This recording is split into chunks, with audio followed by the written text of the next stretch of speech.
कीर्तन में भाग लेने के लिए अभी हम लोग मंगलाचरण करते हैं। ओम अज्ञानतिमिरान्धस्य ज्ञानांजन शलाकया चक्षुरुन्मीलितं येन तस्मै श्री गुरुवे नमः। श्री चैतन्य मनोभीष्टं स्थापितं येन भूतले स्वयं रूप कदा मह्यं ददाति स्वपदान्तिकम्।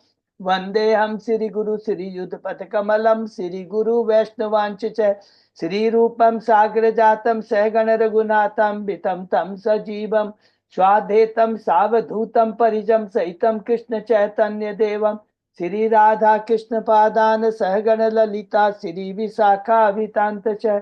नम ओम विष्णु पादाय कृष्ण पृष्ठाय भूतले श्रीमते भक्ति वेदांत स्वामिन इति नामिने। नमस्ते सारस्वती देवे गौरवाणी पचारिणे निर्विशेषा शून्यवादी पाश्चात्य देशधारिणे। वाञ्छा कल्पतरुभ्यश्च कृपा सिन्धुभ्येव च पतितानां पावनेभ्यो वैष्णवेभ्यो नमो नमः। नमो महावदान्याय कृष्ण प्रेम पदायते कृष्णाय कृष्ण चैतन्य नामने गौरत्मिषे नमः। हे कृष्ण करुणा सिंधु दीन बंधु जगतपते गोपेश गोपिका कांत राधा कांत नमस्तुते। तप्त कांचन गौरांगी राधे बिंदाबनेश्वरी विश्वानुसुते देवी प्रणमामि हरिप्रिये। नीलांचल निवासाय नित्याय परमात्मने बलभद्र सुभद्रायाम जगन्नाथाय ते नमः।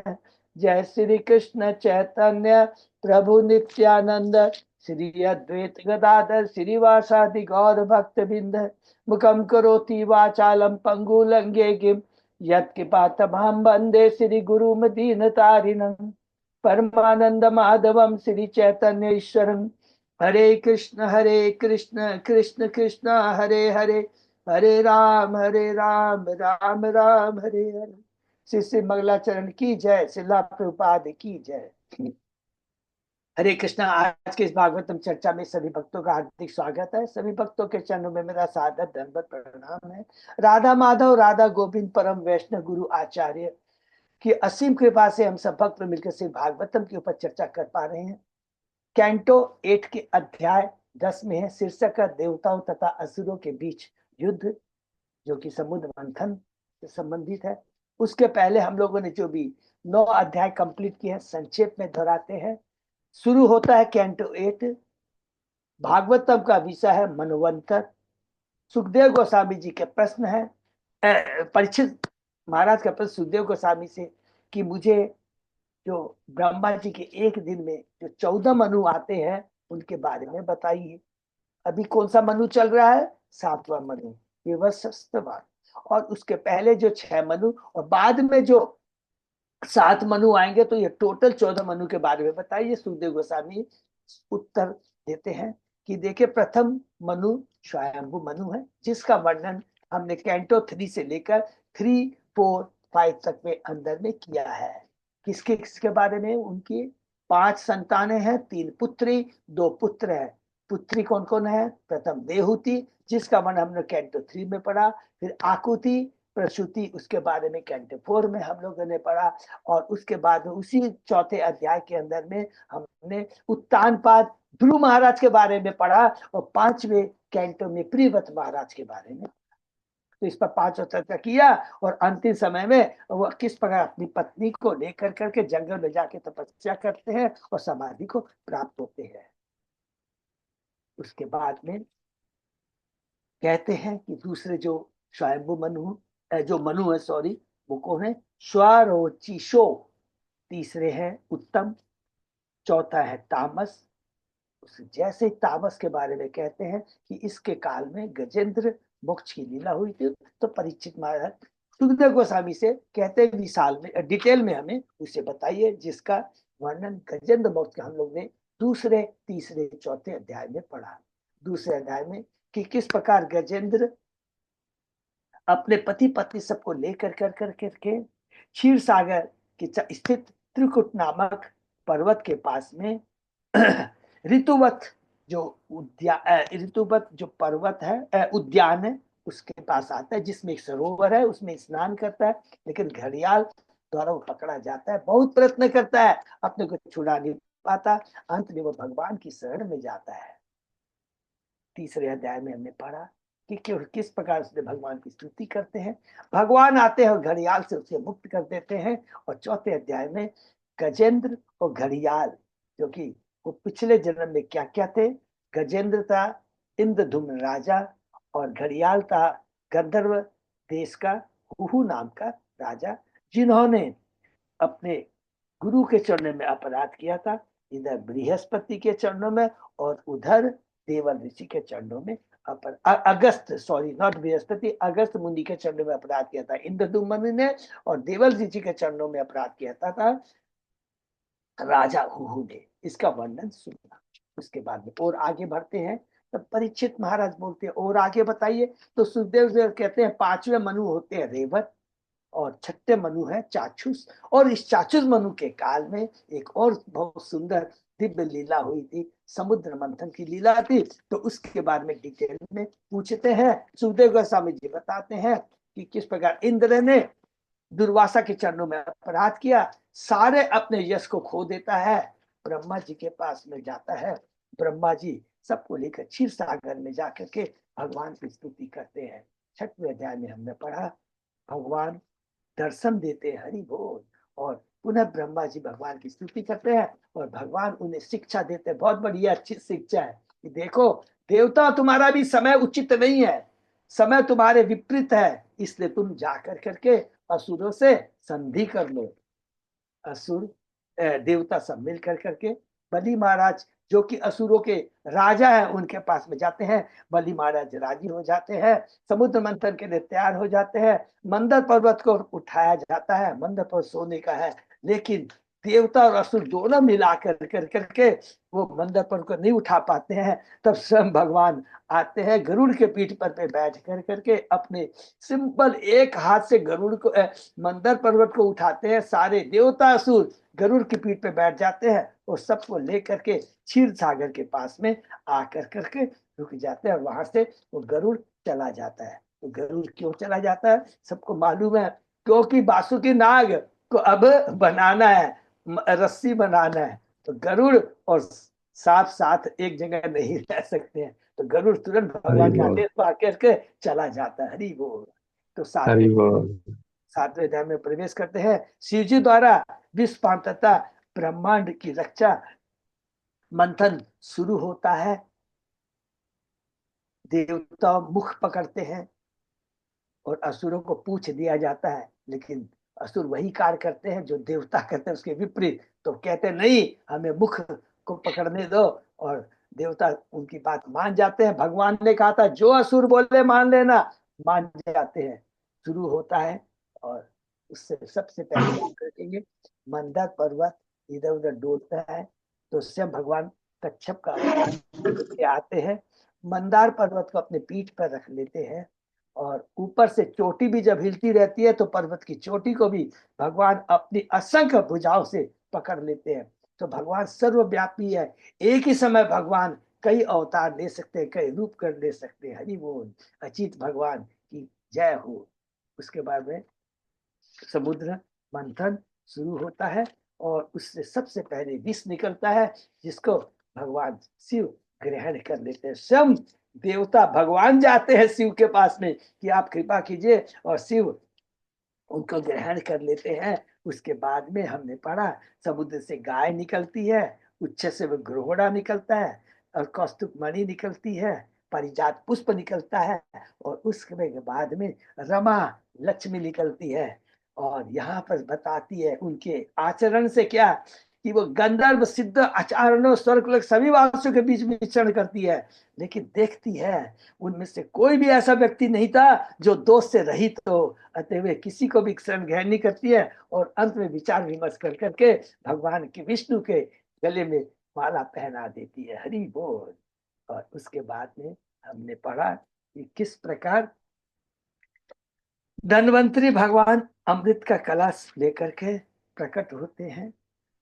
देवताओं असुर जबरदस्ती उसको छीन लेते हैं। उसके बाद में असुर आपस में झगड़ा करने लगते हैं तो भगवान मोहिनी रूप में प्रकट हो जाते हैं।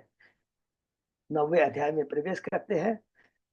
देखते हैं कि सारे असुर मोहिनी रूप से आकृष्ट हो जाते हैं और सब कुछ भूल जाते हैं। बोला अमृत झन्नू में जाए, कोई अब दरकार नहीं है, हम मोहिनी रूप से फेंकते आकृष्ट हो जाते हैं। और उसके बाद में भगवान मोहिनी रूप में कहते हैं कि ठीक है, असुर कहते हैं कि हे मोहिनी, तुम जैसा कहोगी हम लोग वैसा ही करेंगे। ये तो भगवान की है, क्योंकि भगवान जानते थे असुरों को अमृत पिलाना सर्पों को दूध पिलाने के समान है। अतः अच्युत भगवान ने असुर को अमृत से हिस्सा नहीं दिया। उसके बाद में हमने पढ़ा किस प्रकार भगवान मोहिनी रूप भगवान ने देवताओं को अलग अलग पंक्ति में बैठा दिया, तो दूरी पर बैठे हुए देवताओं को उन्होंने अमृत पिला दिया। और उस पंक्ति में जिसमें देवता बैठे थे, राहु छिप करके चला जाता है देवताओं के कपड़े पर कर करके, सूर्य चंद्रमा उसे समझ जाते हैं, पकड़ लेते हैं। तब भगवान ने अपने चक्र से उस राहु का सिर काट देते हैं। लेकिन चूंकि राहु अमृत पी चुका था, गले तक गया था, तो वो पोर्शन तो उसका अमर हो गया, बाकी नीचे का मर गया। तब ब्रह्मा जी ने राहु के सिर को एक ग्रह के रूप में मान लिया। क्योंकि राहु सूर्य तथा चंद्रमा का शाश्वत बैरी है, अथवा पूर्णिमा तथा अमावस्या की रात्रि में उन पर सदैव आक्रमण करने का प्रयास करता है। ये चीज हम लोगों ने श्लोक के अंदर पढ़ा। चूंकि देवतागण, अब यहाँ पर बहुत बड़ी शिक्षा है 90 अध्याय में, चूंकि देवतागण भगवान को शरणागत थे इसलिए अमृत मिला, किंतु असुर भगवान के चरण कमलों का आज तक ग्रहण नहीं करने के कारण वे अमृत से वंचित हो गए। मनुष्य को अगर मनुष्य अपनी सारी इंद्रिय तृप्तियों को केवल अपनी सुख के लिए लगाता है और भक्ति से पृथक रखता है, तो उसे निराशाजनक फल मिलता है। किंतु अगर ये हमारे कार्य भगवान को प्रसन्न करने के लिए किए जाते हैं तो लाभकारी फल प्राप्त होते हैं। ये 90 अध्याय यहाँ समाप्त होता है। और उसके बाद में हम लोग 10वें अध्याय में प्रवेश करते हैं। शीर्षक है देवताओं तथा असुरों के बीच युद्ध। सुखदेव गोस्वामी जी यहाँ बताते हैं कि जब असुरों ने देखा कि हम लोगों ने इतनी मेहनत की है, उसके बावजूद भी अमृत देवताओं को दे दिया गया, जबकि उन्होंने कमिटमेंट क्या किया था मोहिनी रूप को, भगवान को, कि आप जो डिसीजन लेंगे हमको सहमत है, एक्सेप्टेबल है। लेकिन असुर हमेशा क्या होते हैं, आसुर प्रवृत्ति के कारण अपने वचनों को तोड़ देते हैं। तुरंत जब देखा कि वो अमृत से वंचित हो जाते हैं, क्रोधित हो जाते हैं, क्षीर सागर में देवताओं तथा असुरों के बीच घमासान युद्ध शुरू हो गया। युद्ध के दौरान युद्ध भूमि वीरों के कटे सीधों से पट गई। और आगे क्या होता है इसके हम लोग आज इसकी चर्चा करते हैं। ओम नमो भगवते वासुदेवाय। ओम नमो भगवते वासुदेवाय। ओम नमो भगवते वासुदेवाय। नारायण नमस्कृत नरं चैव नरोत्तमं देवीं सरस्वती व्यासं ततो जयमुदीरये। नष्प्रायेषु अभद्रेषु नित्यं भागवत सेवया भगवती उत्तम श्लोक के भक्ति भवती नैष्टिकी। कृष्णाय वासुदेवाय देवकी नंदनाय च नंद गोप कुमाराय गोविंदाय नमो नमः। आराधयो भगवान ब्रजेश तनय ततदाम वृंदावनम रमया काचित पासना व्रजवधु वर्गेण्य कल्पिता। श्रीमद्भागवतम प्रमाणम अमलम प्रेमा पुमर्तो महान। श्री चैतन्य महाप्रभो मतमिदम तत् आदरो न पर। हरे कृष्ण कृष्ण कृष्ण हरे हरे, हरे राम राम राम हरे हरे। कैंटो 8 अध्याय 10 शीर्षक देवताओं तथा असुर के बीच युद्ध, श्लोक नंबर 39। बहुत बहुत धन्यवाद अच्युत दास बाबू। हम शुरू करते हैं। शिरोभि उद्बुद किरीट कुंडले सनरंभ दिग्गभी परिदष्ट दक्षदे महाभुजे सावर्णे सहायुद्धे साप्रास्त्रिता भूकरभो उरुभि वभो।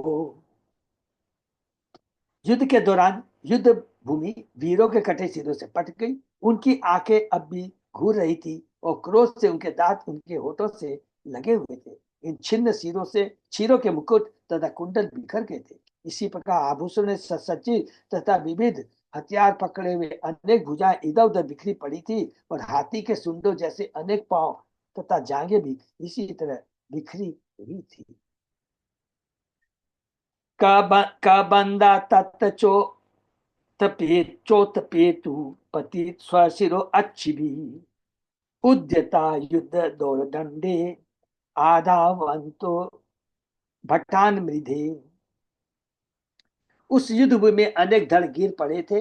वे पेत तुल्य धड़ अपने हाथों में हथियार लिए पड़े हुए सिरों की आंखों से देखकर शत्रु सैनिक पर आक्रमण कर रहे थे। ऐसा प्रतीत होता कि युद्ध क्षेत्र में मारे गए वीर तुरंत ही प्रेत बन गए। यद्यपि उनके सिर उनके शरीरों से कटकर अलग हो गए थे, किंतु नए धड़ पैदा हो गए थे और ये नए धड़ कटे हुए सिरों की आंखों से देखकर शत्रु पर आक्रमण करने लगे। दूसरे शब्द, युद्ध में सम्मिलित होने के लिए अनेक प्रेत उत्पन्न हो गए, जिससे युद्ध क्षेत्र में अनेक निर्धर प्रकट हो गए। हरि बोल।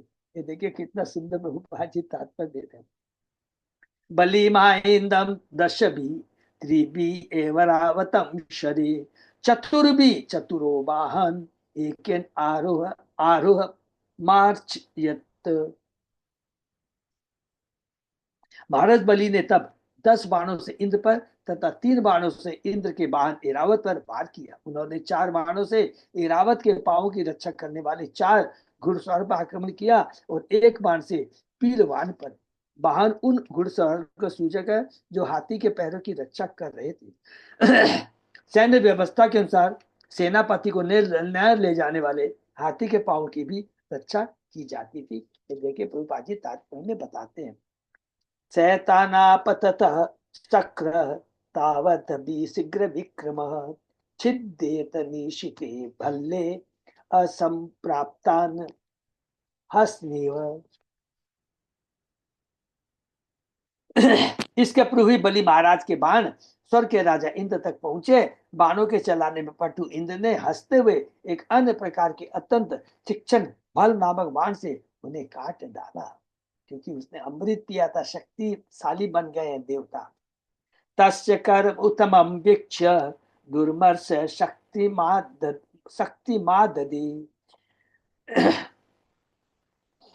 ताम ज्वलंतिम महोल काम्भाम हस्तास्थाम अचिन्नत हरि। जब बलि महाराज ने इंद्र के दक्ष सैन्य कार्यकलापों को देखा तो वे अपना क्रोध रोक न सके। उन्होंने शक्ति नाम एक दूसरा हथियार ग्रहण किया जो महान अग्निपुंज की भांति ज्वलित हो रहा था, किंतु इंद्र ने इसे बलि के हाथ से छूटने के पूर्व ही खंड खंड कर दिया। ततः शूलम ततः प्राशम ततः तोमरम हृष्टय यत् यत् यत् शस्त्रम समाध्यात सर्वम तत् अचिन्नत विभु।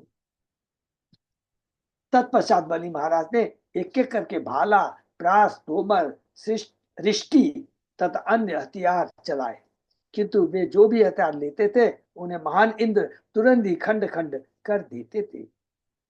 सरसजात आसुरी मायाम अंतर्धान गतोसुर ततः प्रादुर्भूत शैल सुरानी को परि प्रभु। हे राजा, तब बलि महाराज अदृश्य हो गए और उन्होंने आसुरी माया का सहारा लिया। तब देवताओं की सेना के सीधों से ऊपर माया से उत्पन्न एक विशाल पर्वत प्रकट हुआ। तो असुर लोग भी अष्ट सिद्धि में माहिर होते हैं। ततो निपोतु तर्वो दध्यमाना दवागिना शिला स टंक शिखरा चुरंत यो द्विशत बलम।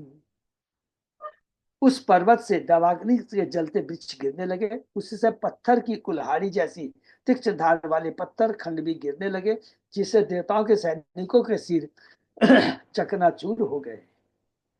महोरगा समुपत्ते तु दंडशूका सवृश्चिका सिंह व्याघ्र बराच मर्दयंतो महागजा। देवताओं के सैनिकों पर बिच्छू, बड़े बड़े सर्प तथा अन्य अनेक विषैले पशुओं के साथ साथ सिंह, बाघ, सुअर तथा बड़े बड़े हाथी गिरने लगे और हर वस्तु को चकनाचूर करने लगे।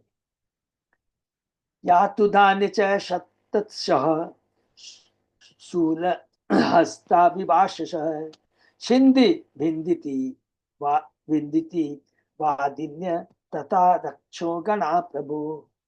हे राजा, तब कई सौ नर भक्षी नर और मादा असुर जो पूर्णतः नग्न थे और अपने हाथों में त्रिशूल लिए थे, काट डालो, छेद डालो, चिल्लाते हुए प्रकट हुए। ततो महाघना व्योमनी गंभीर परुष श्वना अंगारान मुमुच्चवत वाते आहता स्तन।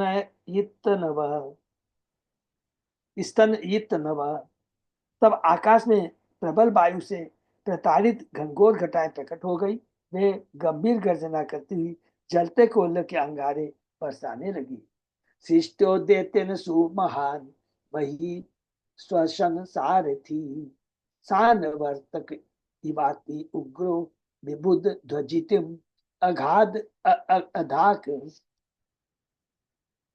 महान बलि द्वारा उत्पन्न की गई संहारक अग्नि देवताओं के सभी सैनिकों को जलाने लगी। यह अग्नि तेज बहती हवाओं के साथ उस सानवर्तक अग्नि जैसी प्रतीत हो रही थी जो पहला के समय प्रकट होती है।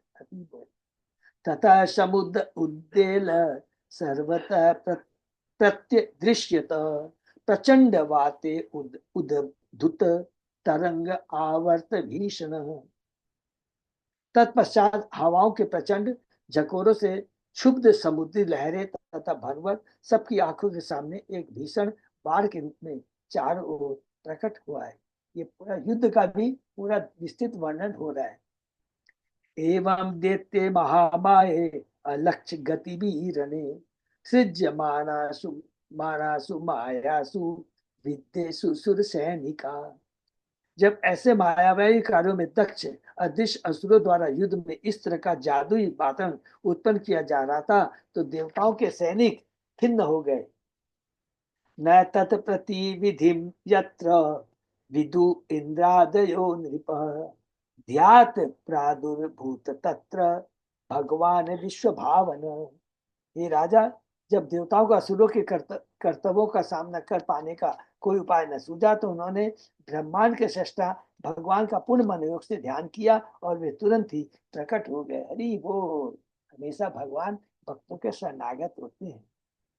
ततः सुपर्णा सकृत अंग्रि पल्लव पिशंगवाशा नवकंजलोचन अदृश्यता युद्ध बाहु उल्लसत श्री कौस्तुभान घर्य किरीट कुंडल। नव विकसित कमल की पंखुटियों सदृश आंखों वाले भगवान गरुड़ की पीठ पर बैठे थे और गरुड़ के कंधों पर अपने चरण कमल फैलाए थे। हरि बोल। वे पीत वस्त्र धारण किए, कौस्तुभ मणि तथा लक्ष्मी जी के सुसज्जित एवं अमूल्य मुकुट तथा कुंडल पहने अपनी आठों भुजाएं में विविध आयु धारण किए देवताओं को दृष्टि गोचर हुए। तस्मिन् प्रविष्टे असुरकूट कर्मजा माया विनेशु महिना महिषय स्वप्नो यथा ही प्रतिबोधे आगते हरि स्मृति सर्वविपत विमोक्षणम। जिस प्रकार स्वप्न देखने वाले के जगते ही स्वप्न के भय दूर हो जाते हैं, उसी तरह युद्ध में भगवान के प्रवेश करते ही उनकी दिव्य शक्ति से आसुरों की जादूगरी से उत्पन्न माया विलीन हो गई। हरि बोल। क्योंकि भगवान के सामने कभी भी माया नहीं ठहरती है। निसंदेह भगवान के स्मरण मात्र से मन सारे संकटों से मुक्त हो जाता है। हरि बोल। दृष्टा मृदे गरुड़ वाहन इभारी वाह आविद्य शूलम अहिनोत अथ काल में भी तत्लीलया गरुड़ मूर्धनि पतत गृहीत्वा तेना अनत नृप सावाहम रिम त्रि अधीश। हे राजा, जब सिंह पर आरूढ़ काल ने भी ने देखा कि गरुड़ बावन भगवान युद्ध क्षेत्र में है, तो उसने तुरंत अपना त्रिशूल निकाल दिया और उसे गरुड़ के सिर पर चढ़ाया। किंतु तीनों लोकों के स्वामी भगवान हरि ने तुरंत ही उस त्रिशूल को पकड़ लिया और उसी हथियार से अपने शत्रु काल नेति को उसके बाद सिंह समेत मार डाला। इस प्रकार से मध्वाचार्य कहते हैं, काल निव्य यादय सर्वे करीना नेता अपि शुक्रेणो जीविता संत पुनस्ते नेव पातिता। काल ने भी तो अन्य सारे असुर भगवान हरि द्वारा मार डाले गए, और जब असुरों को उनके गुरु शुक्र ने पुनः जीवित कर दिया तो भगवान ने उन्हें पुनः मार डाला। गुरु की इतनी शक्ति, या गुरु की शक्ति के बारे में बता रहे हैं और भगवान की शक्ति के बारे में बता रहे हैं। शुक्राचार्य किसके गुरु है? असुरों के गुरु। माली सुमाली अति बलो युधि पेततु यत् चक्रेण कृत शीर्षो अथ माल्यवान तम आहत्य दिग्म गदया अहनत अंडज इंद्र तावत शिरो अच्छिनत अरे ददते अरिना आद्य। तत्पश्चात भगवान ने माली तथा सुमाली नामक दो शक्तिमान असुरों को मारा। उन्होंने अपने चक्र से उनके सिर काट दिए। तब एक अन्य असुर माल्यवान ने भगवान पर आक्रमण किया। उसने अपनी नुकीली गदा से सिंह की भांति गर्जना करते हुए पक्षीराज गरुड़ पर आक्रमण किया, जो भगवान का वाहन है। किंतु यह आदि पुरुष भगवान ने अपने चक्र का प्रयोग करते उस शत्रु के भी सिर को काट लिया। हरि बोल। तो इस प्रकार युद्ध का वर्णन हो रहा है, और ये कंटिन्यू फिर अध्याय 11 में हम लोग प्रवेश करते हैं। इंद्र द्वारा असुरों का संहार, अध्याय 11 है। इस अध्याय में बताया गया है कि नारद मुनि को उन असुरों पर अत्यधिक दया आई। देखिए, नारद मुनि का बहुत इंपॉर्टेंट चीज है। उन असुरों पर अत्यधिक दया आई जो देवताओं द्वारा मारे गए थे, अतः उन्होंने देवताओं को इस रक्तपात को बंद करने के लिए कहा। तब शुक्राचार्य ने अपनी योग शक्ति से सारे असुरों को जीवन दान दिया। भगवान का समर्थन होने से देवतागण इन असुरों से नए जोश से पुनः लड़ने लगे। राजा इंद्र ने बलि पर अपना वज्र चलाया, और जब बलि गिर गए तो उनके मित्र जम्बासुर ने इंद्र पर आक्रमण किया, किंतु इंद्र ने अपने वज्र से उसका भी सिर काट लिया। जब नारद मुनि ने सुना कि जम्बासुर मारा गया तो उन्होंने नमुची, बल तथा पाक को सूचित किया जो उसके संबंधी थी। देखिए, नारद जी असुरों को भी हेल्प कर रहे हैं। तब ये तीनों युद्ध क्षेत्र में गए, उन्होंने देवताओं पर आक्रमण कर दिया। इंद्र ने बल तथा पाक से सिर काट लिए और नमुची के कंधे पर कुलिस नाम का वज्र रूपी हथियार चलाया, किंतु यह कुलिस वज्र असफल रहा, जिससे इंद्र खिन्न हुआ। उस समय आकाश से एक अदृश्य वाणी सुनाई पड़ी, नमुची को शुष्क या नम हथियार नहीं मार सकता। यह वाणी सुनकर इंद्र सोचने लगा, नमुची का संहार कैसे हो। तब उसके मन में झाग का विचार आया, जो न तो शुष्क होता है न नम। इस झाग के हथियार का उपयोग करके वह नमुची को मारने में सफल रहे। इस प्रकार इंद्र तथा अन्य देवताओं ने अनेक असुर मार गिराए। तब ब्रह्मा के आग्रह पर नारद मुनि देवताओं के पास गए और उन्हें मना किया कि अब असुरों का वध करना बंद कर दे। तब सारे देवता अपने अपने धामों को चले गए, किंतु युद्ध स्थल पर जितने असुर जीवित बचे थे वे सब नारद के आदेशानुसार बलि महाराज को अस्तांचल पर्वत पर ले गए। वहां पर शुक्राचार्य के कर स्पर्श से बलि महाराज को फिर से चेतना आ गई। जिन असुरों के सिर तथा सिर पूरी तरह नष्ट नहीं हुए थे, उन सबको शुक्राचार्य ने अपनी योग शक्ति से पुनः जीवित कर दिया। श्लोक वाइज श्री शुक्वाच अतोसुरा प्रत्युपलब्ध चेतसः परस्य पुंस परया अनुकंपया जघनु भृशम शक्र समीरादय तान तान रणे ये अभिहसन हता पुरा। श्री सुखदेव गोस्वामी ने कहा, तत्पश्चात भगवान श्री हरि की परम कृपा से इंद्र, वायु इत्यादि सारे देवता जीवित हो गए। इस प्रकार उत्साहित होकर सारे देवता उन असुर को बुरी तरह मारने लगे जिन्होंने पहले उन्हें परास्त किया था। जब जिसके पक्ष में भगवान हो तो अवश्य देवता जीतेंगे ही।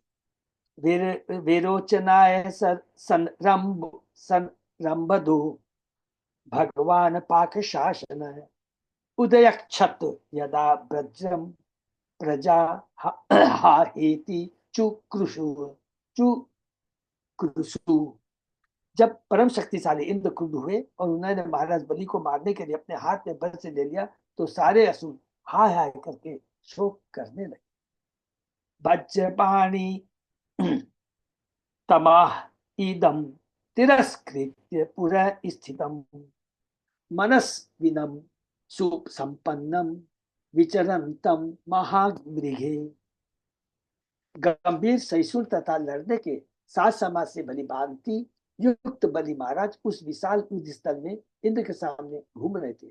सदा हाथ में वज्र लिए रहने वाले इंद्र ने बलि महाराज को इस प्रकार तिरस्कार पूर्वक कहा।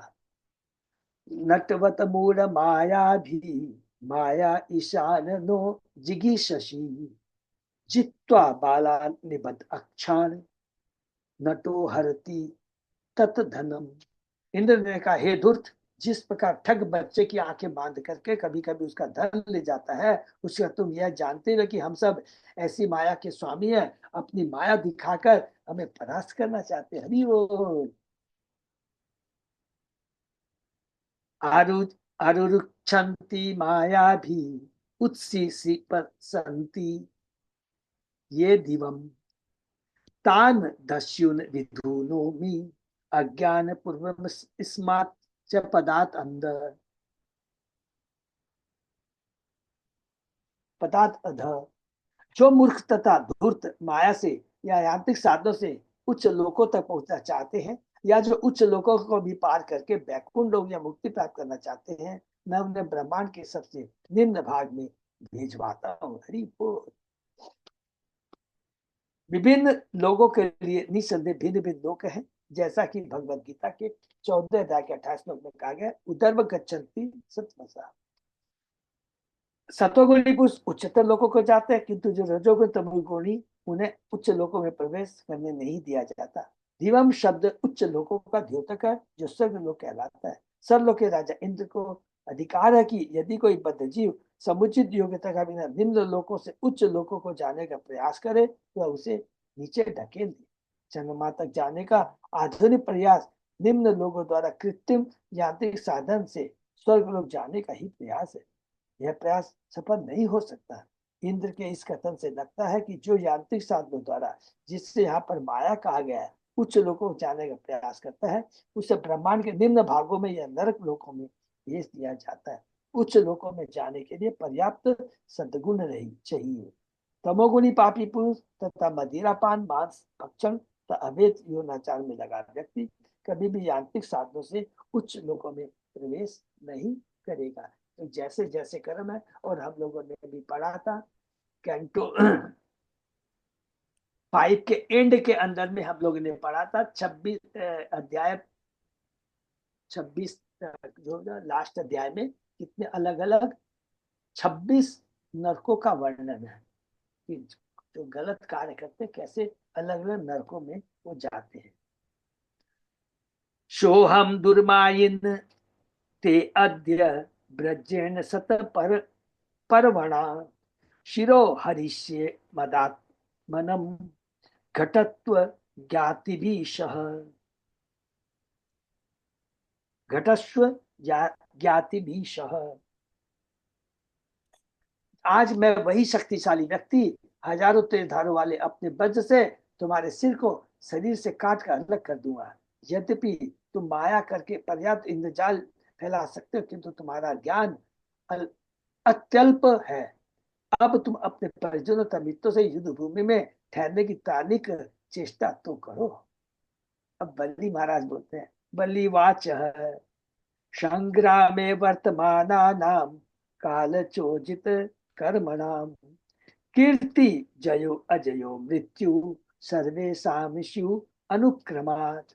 बलि महाराज ने उत्तर में कहा, जितने सारे लोग इस युद्ध भूमि में उपस्थित हैं, वे निश्चय नित्य काल के वश में। हरि बोल। देखिए, असुर है भगवान का लेकिन भक्त है, बहुत सुंदर बोलता है। और वे अपने अपने कर्म क्रम से यश विजय हार तथा मृत्यु प्राप्त करेंगे। यदि कोई युद्ध भूमि में विजयी होता है, प्रभुपाद जी कहते हैं, तो वो प्रसिद्ध हो जाता है, क्योंकि यदि वह विजय नहीं होकर हार जाता है, तो मर सकता है। जीत या हार तो इस तरह के युद्ध में या जीवन संघर्ष के युद्ध क्षेत्र में संभव है ही। सब कुछ प्रकृति के निमित्तों द्वारा घटित होता है। बहुत इंपॉर्टेंट पॉइंट है कि प्रकृति कर्माणी गुणे कर्माणी सर्वस्य है, भगवान गीता में कहते हैं। क्योंकि बिना किसी अपवाद के हर जीव प्रकृति के गुणों के अधीन है, 3 गुणों के अधीन है। अतः विजय या पराजित होना उसके वश में नहीं, अपितु प्रकृति के वश में होता है। और दूसरे शब्दों में क्या कहेंगे, प्रकृति किसके अधीन कार्य करती है, भगवान के निरीक्षण में, उनके निर्देशन में कार्य करती है। अर्थात सब कुछ भगवान के हाथ में होता है। इसलिए बलि महाराज अत्यंत विचारवान थे। वे जानते थे कि युद्ध शाश्वत काल द्वारा नियोजित है और काल के वशीभूतों का मनुष्य को अपने कर्मों का फल स्वीकार करना होता है। अतः इंद्र द्वारा ये धमकी दिए जाने पर भी कि वह बलि महाराज को बस से मार डालेगा, बलि महाराज रंच मात्र भी भयभीत नहीं हुए।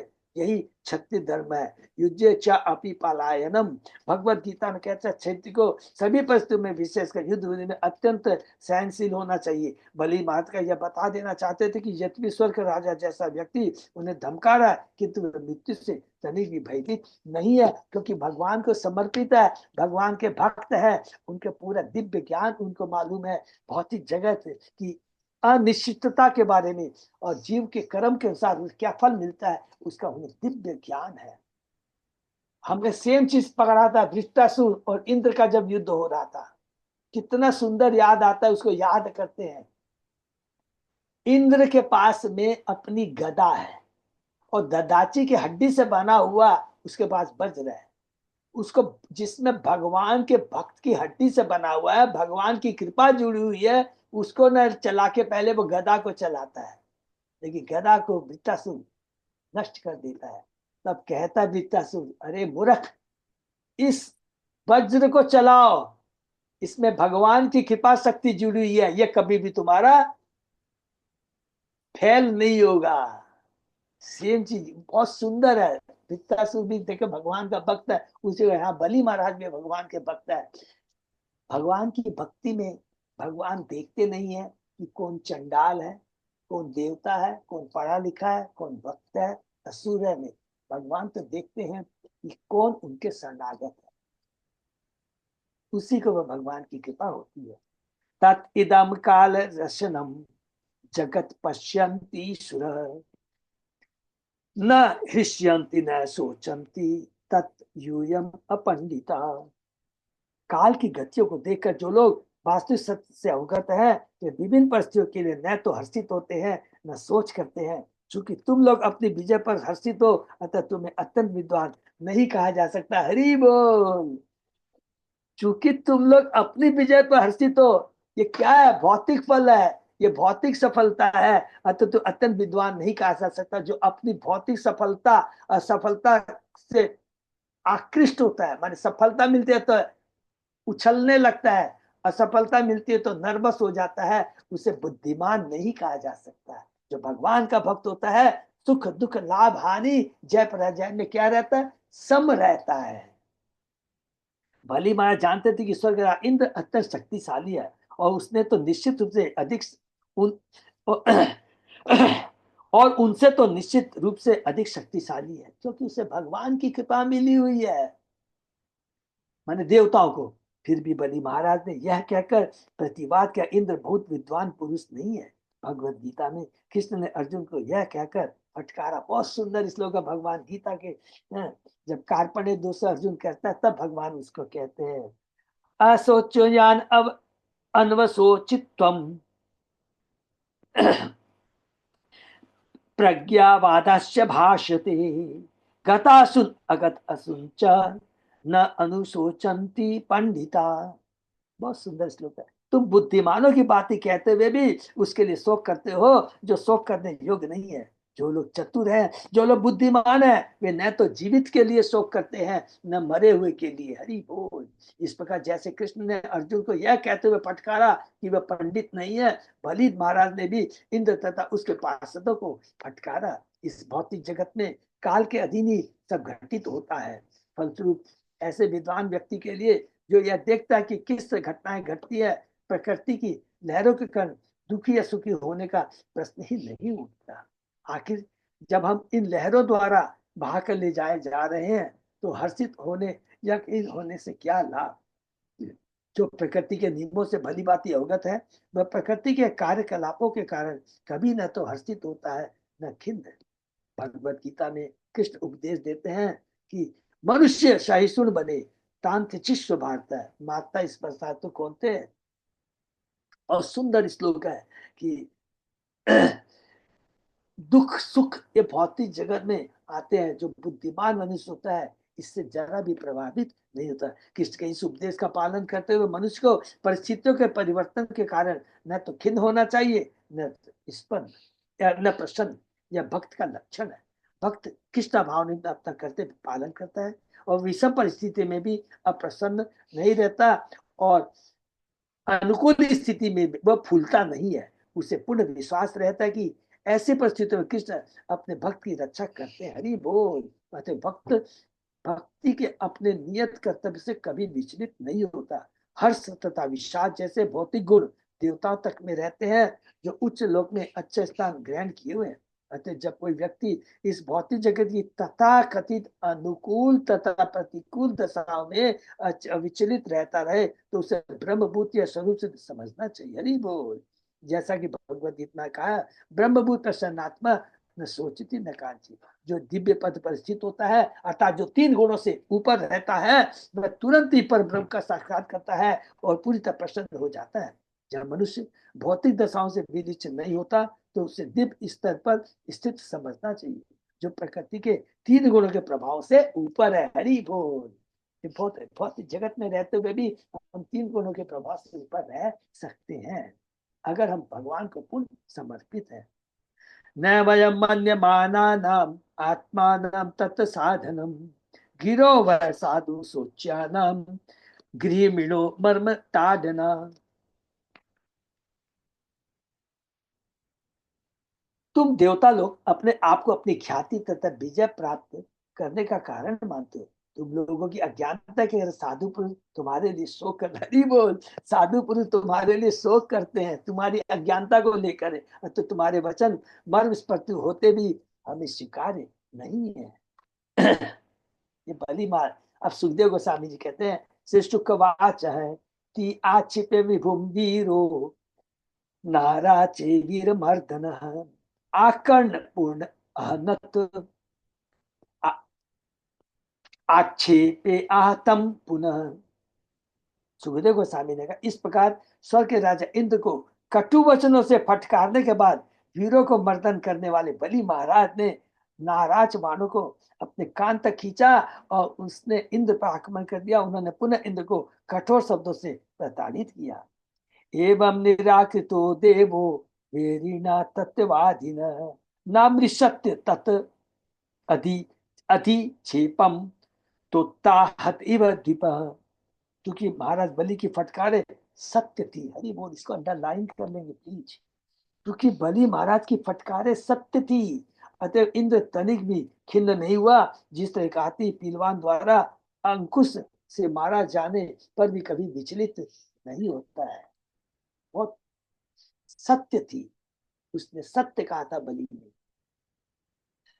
प्राहरत कुलिशम तस्मे अमोघम मर मर्दन सयानो न्यपतत भूमो छिन्न पक्ष इवाचल।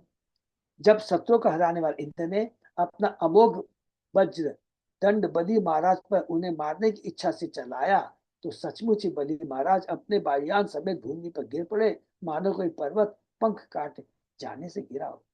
वैदिक वाग्यों के अनेक वर्णों में पाया गया है कि पर्वत भी अपने पंखों से आकाश में उड़ते हैं। जब ऐसे पर्वत मृत हो जाते हैं, तो वे जमीन पर गिर जाते हैं, जहां से विशाल मृत शरीरों के रूप में रहते हैं। हरि बोल। सखायं पतितं दृष्ट्वा जम्बो बलिशकः श्रीहत् अव्ययात सोहिदं सख्यु हत्यापि समाचरण। जब जम्बासुर ने देखा कि उसका मित्र बलि गिर गया है, तो वह अपने शत्रु इंद्र के समक्ष प्रकट हुआ, मानो मैत्रीपूर्ण आचरण से बलि महाराज की सेवा करने के लिए आया हो।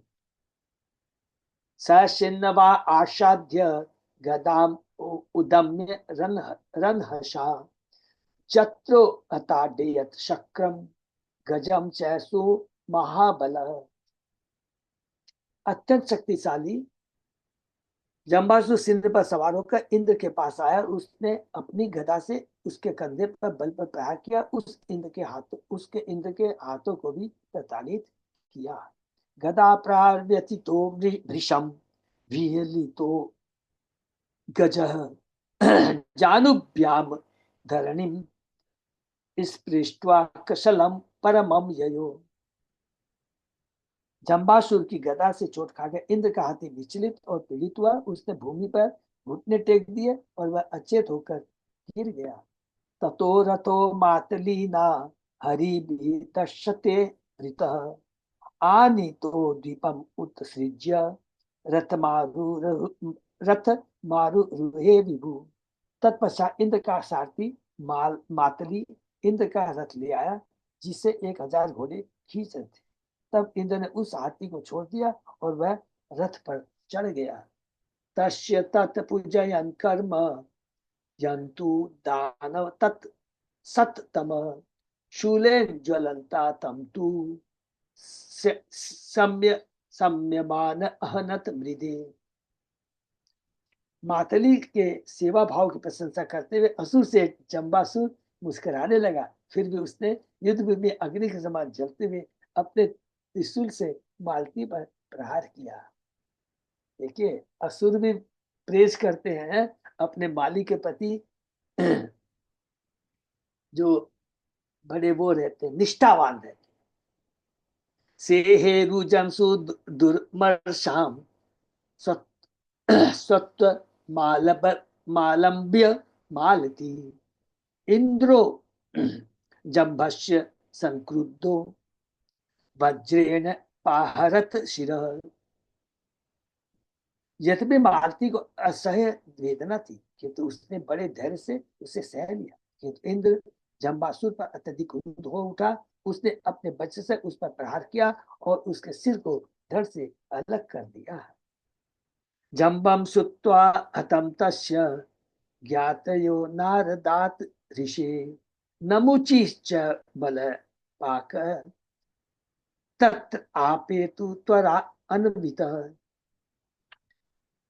जब नारद ऋषि ने जम्बासुर के मृत्यु तथा संबंधों को यह सूचना दी कि जम्बासुर मारा गया है, तो नमूची बल तथा पाक, 3 असुर बड़ी तेजी से युद्ध भूमि में आ गए। नारद जी इन्फॉर्म कर रहे हैं।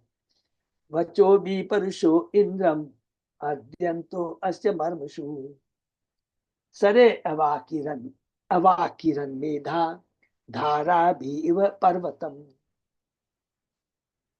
इंद्र को कठोर मर्म भेदी शब्दों से भला बुरा कहते हुए इन असुरों ने उस पर बाणों से उसी प्रकार वर्षा की जिस तरह वर्षा की झड़ी महान पर्वत को धो देती है। हरिन 10 शतानियाजो हर्यस्वस्य बलशरे तादवदी अर्धयामाश युगपत लघु हस्तवान। बल नामक असुर ने युद्ध भूमि में परिस्थितियों को तुरंत संभालते हुए इंद्र के 1000 घोड़ों को उतने बाणों से एक साथ घायल कर दिया। सताभ्याम मातलिम पाको रथम सावयम पृथक सकृत संधान मोक्षेण तत् अद्भुतम अद्भुत अभूत रणे। दूसरे असुर पाक ने अपने धनुष पर 200 बाण चढ़ाकर और उन्हें एक ही साथ छोड़कर सारे सात सामान से भरे रथ पर तथा सारथी मातली पर आक्रमण किया। युद्ध भूमि यह निसंदेह एक अद्भुत कार्य था। नमूची पंच दर्शा भी स्वर्ण स्वर्ण पुंगे महो मोहे सुभी हाथ आहत्य व्यनदद संख्ये शतोय इव तोदय। तब नमुची असुर ने इंद्र पर आक्रमण किया और उसे 15 सुनहरे पंखों वाले अतिशक्ति बाणों से घायल कर दिया, जो जल से भरे बादल के समान गरज रहे थे। दोनों सुर असुरों के अंदर में देखे दिव्य शक्ति, दिव्य हथियार चलाने की उनमें विधि होती है। सर्वतः सर्वकूटेन शक्रम शरत सारथि छादयामासुर सुरा प्रावृत सूर्य विवाम्बुदा। अन्य असुरों ने अपने बाणों की निरंतर वर्षा से इंद्र को उसके रथ तथा सारथी ढक दिया, जिससे वर्षा ऋतु में बादल सूर्य को ढक देते हैं। तो अभी फिर इंद्र प्रॉब्लम में आ गया है। अलक्ष्यंत अलक्ष्यंत तमिव विंगला विचुकृषु देवगणा सह अनुगा अनायका सत्तु बलेन निर्जिता वणिक पता भिन्न नवो यथार्णवे। देवतागण अपने सत्वों द्वारा बुरी तरह से सताए जाने तथा युद्ध भूमि में इंद्र को न देख पाने का अत्यंत चिंतित थे। वे बिना नायक या कप्तान के उसी तरह विलाप करने लगे जिस समुद्र के बीच में जहाज ध्वंस होने पर व्यापारी विलाप करते हैं। इस कथन से प्रतीत होता है कि उच्च लोकों में जहां जरानी होती है और व्यापारी व्यवसाय के रूप में नौका चालन करते हैं। कभी कभी इस लोक की तरह इन व्यापारियों का भी जहाज समुद्र के बीच में ध्वंस हो जाता है। ऐसा लगता है कि उच्च लोकों में भी ऐसी विपदाएं कभी कभी आती रहती है। भगवान की सृष्टि में होने से उच्च लोक शून्य या जीवों से रहित नहीं है। भागवत हमें ज्ञात होता है कि हमारी पृथ्वी की भांति प्रत्येक लोक जीवों से पूर्ण है। यह मानने का कोई कारण नहीं कि अन्य लोकों में कोई जीव नहीं है। यहाँ तक कि सूर्य लोक के में अंदर भी जीव है, क्योंकि जीव सब जगह सर्वगत है और उनके शरीर के अनुसार, वहां के क्लाइमेट के अनुसार भगवान को शरीर प्रदान करते हैं। ब्रह्मा जी शरीर प्रदान करते हैं। ततः ततः तुरासाट इसुबद्ध पंचरात विनिर्गत शाश्वत ध्वजा कृणी वबोधिशखम पृथ्वीं च रोचयन् स्वतेजसा सूर्य इव छपा अत्ययै। तत्पश्चात इंद्र ने वाणों के पिंजर से अपने को छुड़ाया। वह अपने रथ, झंडे, घोड़े तथा सारथी का इस प्रकार प्रकट हुआ मानो रात बीत जाने पर आकाश, पृथ्वी तथा सभी दिशाओं को सुहावना बनाते हुए सूर्य तेजी से चमक रहा हो। इंद्र सबकी दृष्टि में तेजवान तथा सुंदर लग रहा था। निरीक्ष पृथ्वीनाम देवा परे अभ्यर्थिताम रणे उद्यक्षत रिपुम हंतुम वज्रधरो रुषा। जब वज्रधर नाम से विख्यात इंद्र ने देखा कि उसके सैनिक युद्ध भूमि में शत्रुओं का इस तरह सताए जा रहे हैं तो अत्यंत क्रुद्ध हुआ। तब उसने शत्रुओं को मारने के लिए अपना वज्र धारण किया। सह तेन एव अष्टधारेण शिरसि बलपाकयो ज्ञातीनां पश्यतां राजन् जहार जनयन भयम्।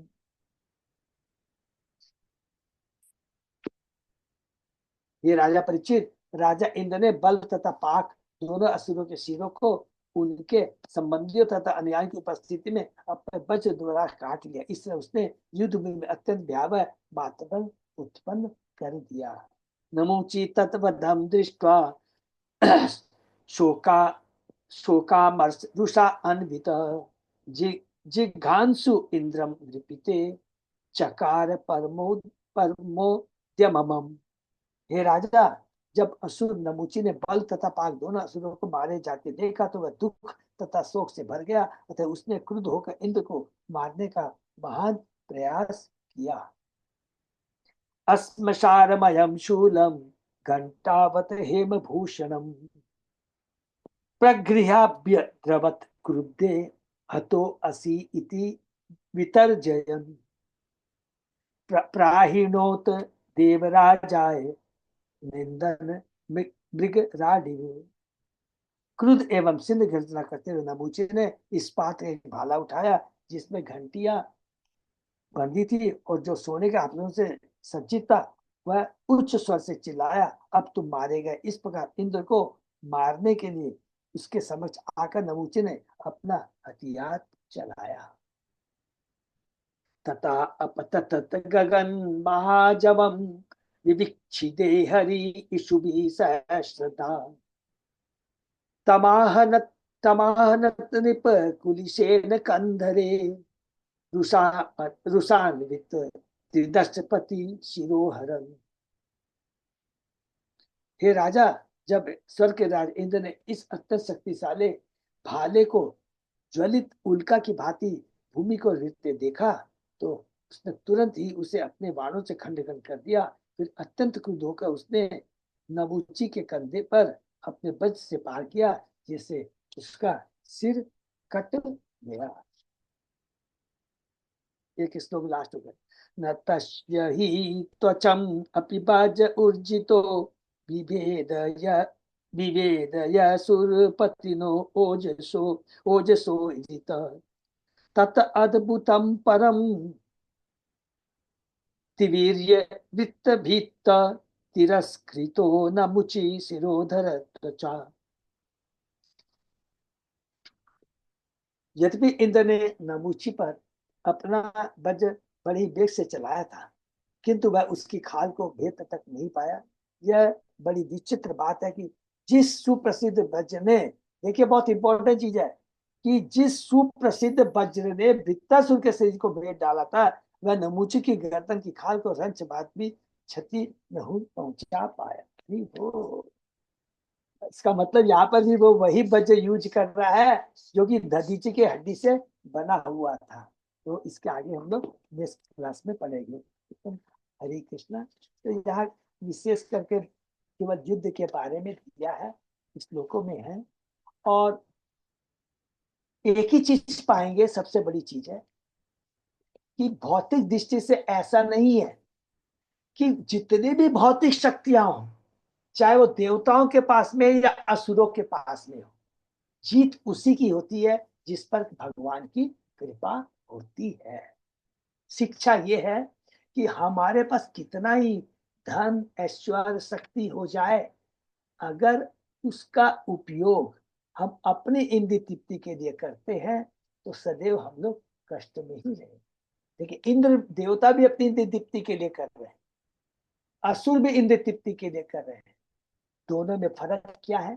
असुर भगवान के शरणागत नहीं होते, इसलिए वो सदैव हमेशा हारते हैं। लेकिन देवता भगवान के शरणागत होते हैं तो भगवान की कृपा से वो जीतते हैं। अर्थात असली जो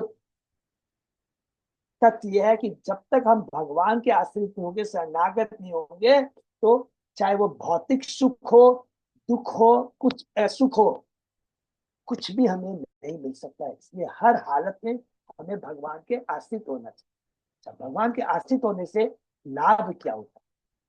भगवान की शरण में जाने से सबसे बड़ा लाभ ये होता है कि हमारी जो वास्तविक जो भौतिक आसक्ति है वो धीरे धीरे भगवान काट देते हैं।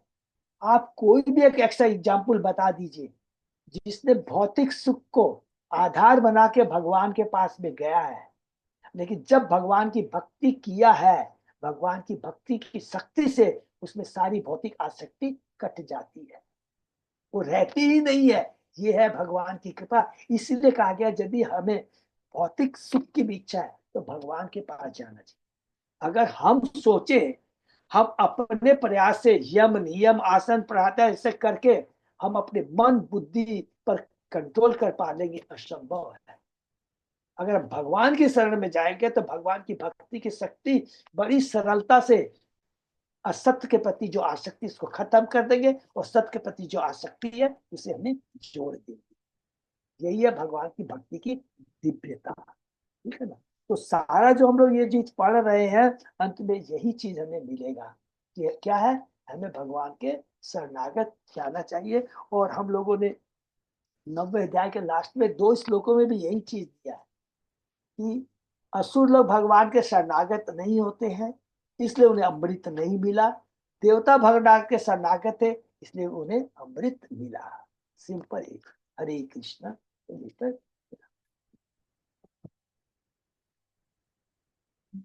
किसी का कोई प्रश्न? तो इस समय बात हम लोग पूरा श्लोक में, क्योंकि युद्ध के बारे में, लेकिन युद्ध के बारे में भी हर चीज में तत्व को हमेशा ध्यान में हमको रखना है। ये बहुत इंपॉर्टेंट चीज। हरे कृष्णा। हरे कृष्ण प्रभु जी। सादर प्रणाम।